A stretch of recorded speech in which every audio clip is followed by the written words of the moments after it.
ACCയെ pursue ചെയ്യുന്ന മിക്കവരുടെയും ആഗ്രഹം പോലെ എന്തെങ്കിലും ഒരിക്കലും ഒരു MNCയിൽ പാർട്ടാവണമെന്നായിരുന്നു എൻ്റെയും ആഗ്രഹം.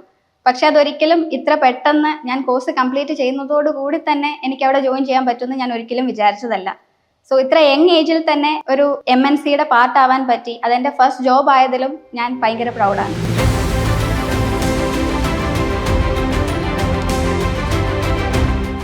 ഹായ്, ഞാൻ ആര്യലക്ഷ്മി രാജു, ACCA അഫിലിയേറ്റ് ആണ്. ഇപ്പോൾ EYയിൽ അഷുറൻസ് കൺസൾട്ടൻ്റ് ആയിട്ട് കോൺട്രാക്ട് റോളിൽ വർക്ക് ചെയ്യുവാണ്. ഞാനിപ്പോൾ 24 ഇയേഴ്സ് ഓൾഡ് ആണ്. BComന് ശേഷമാണ് ACCAക്ക് ജോയിൻ ചെയ്യുന്നത്. അതിനുശേഷമുള്ള 9 പേപ്പേഴ്സും ഞാൻ എലാൻസിൽ തന്നെയാണ് കംപ്ലീറ്റ് ചെയ്തത്. ACCA കൺഫേം ആയതിനു ശേഷം എൻ്റെ മുന്നിലുണ്ടായിരുന്ന അടുത്ത ക്വസ്റ്റ്യൻ എന്ന് പറയുന്നത് അതിനുവേണ്ടി ഞാൻ ഏത് ഇൻസ്റ്റിറ്റ്യൂട്ട് ചൂസ് ചെയ്യും എന്നുള്ളതായിരുന്നു. അതിനായി ഞാൻ വേറൊരു ഇൻസ്റ്റിറ്റ്യൂട്ടുമായിട്ട് കമ്മ്യൂണിക്കേറ്റ് ചെയ്തുകൊണ്ടിരുന്ന സമയത്താണ് എൻ്റെ ഒരു ഫ്രണ്ട് വഴി എലാൻസിനെ കുറിച്ച് ഞാൻ അറിയുന്നത്. സോ ഇപ്പോൾ ഇവിടെ വന്നിരിക്കുന്ന സമയത്ത് എനിക്ക് കോൺഫിഡൻ്റ് ആയിട്ട് പറയാൻ പറ്റുന്ന ഒരു കാര്യമാണ് ഞാൻ അന്ന് ഏറ്റവും റൈറ്റ് പ്ലേസ് ആണ് ചൂസ് ചെയ്തതെന്ന്. BComന് ശേഷം ACCA ചൂസ് ചെയ്തതുകൊണ്ട് തന്നെ ഞാൻ ഡയറക്റ്റ് സ്കിൽ ലെവലിലേക്കാണ് എൻ്റർ ചെയ്യുന്നത്. അതുകൊണ്ട് തന്നെ ഫസ്റ്റ് കുറച്ച് പേപ്പേഴ്സ് എനിക്ക് നല്ല ടഫായിരുന്നു. സോ അത് ഓവർകം ചെയ്യാൻ വേണ്ടിയിട്ട് എന്നെ ഫാക്കൽറ്റീസൊക്കെ ഒരുപാട് ഹെൽപ്പ് ചെയ്തിട്ടുണ്ട്. ഫാക്കൽറ്റീസിന് പുറമെ ഇവിടെ മെൻറ്റർഷിപ്പ് സപ്പോർട്ട് എപ്പോഴും ആക്സസിബിൾ ആയിട്ട് ഉണ്ടായിരുന്നു.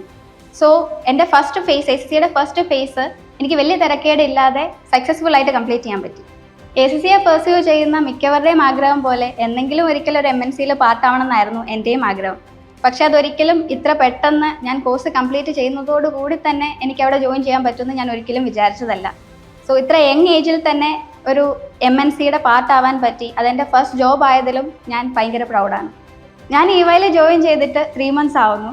അതിനോടകം തന്നെ മറ്റു പല കമ്പനീസിൽ നിന്നുള്ള ആൾക്കാരുമായിട്ട് എനിക്ക് കണക്ഷൻസ് ബിൽഡ് ചെയ്യാൻ പറ്റി. അവരിൽ പലരും മറ്റു പല കോഴ്സസും ചെയ്ത് ജോയിൻ ചെയ്തവരാണ്.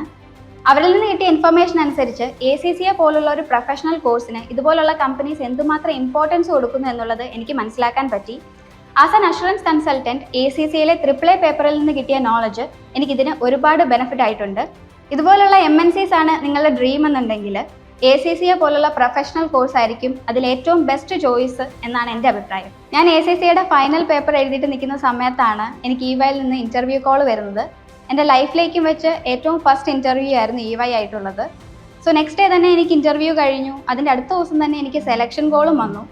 പക്ഷേ അപ്പോഴെൻ്റെ മനസ്സിൽ ആദ്യം വന്നത് EY പോലുള്ള ഒരു കമ്പനിയിൽ നിന്ന് ഇത്ര പെട്ടെന്ന് അവർ റിക്രൂട്ട്മെൻറ്റ് പ്രോസസ്സ് ഒക്കെ ചെയ്യുമോ, ഇത്ര പെട്ടെന്ന് അവർ സെലക്ട് ആക്കുമോ എന്നുള്ളതായിരുന്നു.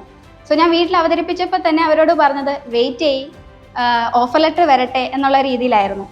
സോ അത് കഴിഞ്ഞ് കുറച്ച് ദിവസം കഴിഞ്ഞപ്പോഴത്തേക്കിനും എനിക്ക് ഓഫർ ലെറ്റർ വന്നു. ഓഫർ ലെറ്റർ വന്നതിന് ശേഷമാണ് ശരിക്കും ഞാൻ EYയിൽ കയറാൻ പോകുന്നു എന്നുള്ളൊരു റിയാലിറ്റിയിലേക്ക് ഞാൻ വന്നത്. അന്നേരം ഞാൻ ശരിക്കും ഭയങ്കര ഹാപ്പി ആയിരുന്നു.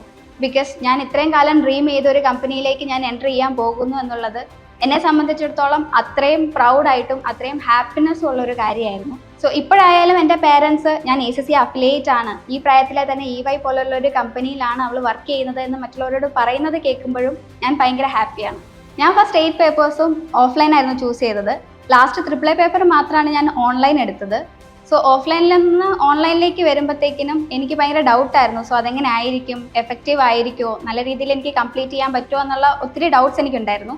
പക്ഷേ ഫാക്കൽറ്റീസ് ആയാലും മെൻറ്റേഴ്സ് ആയാലും ഓൺലൈനിൽ എപ്പോഴും ആക്സസിബിൾ ആയിരുന്നു. ഡൗട്ട്സ് ചോദിച്ചാലും ഇപ്പം തന്നെ ക്ലിയർ ചെയ്ത് തരാനാണെങ്കിലും എപ്പോഴും അവർ അവൈലബിൾ ആയിരുന്നു. സോ അതുകൊണ്ട് തന്നെ എനിക്ക് AAA പേപ്പർ ഫസ്റ്റ് അറ്റംപ്റ്റിൽ തന്നെ നല്ല രീതിയിൽ ക്ലിയർ ചെയ്യാനായിട്ട് പറ്റി. എലാൻസിനെ കുറിച്ച് ചിന്തിക്കുമ്പം ഒബ്വിയസ്ലി എൻ്റെ മനസ്സിലേക്ക് ആദ്യം വരുന്നത് എലാൻസ് ഫെസ്റ്റ് തന്നെയാണ്. ഫാക്കൽറ്റി ആയിട്ട് എനിക്കൊരു ഡാൻസ് പ്രോഗ്രാം ഒക്കെ ചെയ്യാനായിട്ട് പറ്റി. ഞങ്ങൾ കുറച്ച് പുറയിലേക്ക് നിന്നപ്പോഴും സാറാണ് ഞങ്ങളെ മോട്ടിവേറ്റ് ചെയ്ത് അത് ചെയ്യാൻ വേണ്ടി പ്രേരിപ്പിച്ചതൊക്കെ. അതേപോലെ തന്നെ ഫാക്കൽറ്റീസ് ആയിട്ടും സ്റ്റുഡൻസ് ആയിട്ടും ആ ഒരു സമയത്ത് ഒരു കണക്ഷൻ ബിൽഡ് ചെയ്യാനും കമ്മ്യൂണിക്കേറ്റ് ചെയ്യാനും ഒക്കെ എനിക്ക് സാധിച്ചു. സ്റ്റഡീസിൽ നിന്നൊക്കെ മാറി ഒരു ഡേ കംപ്ലീറ്റ് സ്ട്രെസ് ഫ്രീ ആയിട്ട് സ്പെൻഡ് ചെയ്യാനായിട്ട് എനിക്ക് പറ്റി. സോ ഇപ്പോൾ ഇവിടെ വന്നിരിക്കുന്ന സമയത്ത് എനിക്ക് കോൺഫിഡൻ്റ് ആയിട്ട് പറയാൻ പറ്റുന്ന ഒരു കാര്യമാണ് ഞാൻ അന്ന് ഏറ്റവും റൈറ്റ് പ്ലേസ് ആണ് ചൂസ് ചെയ്തതെന്ന്.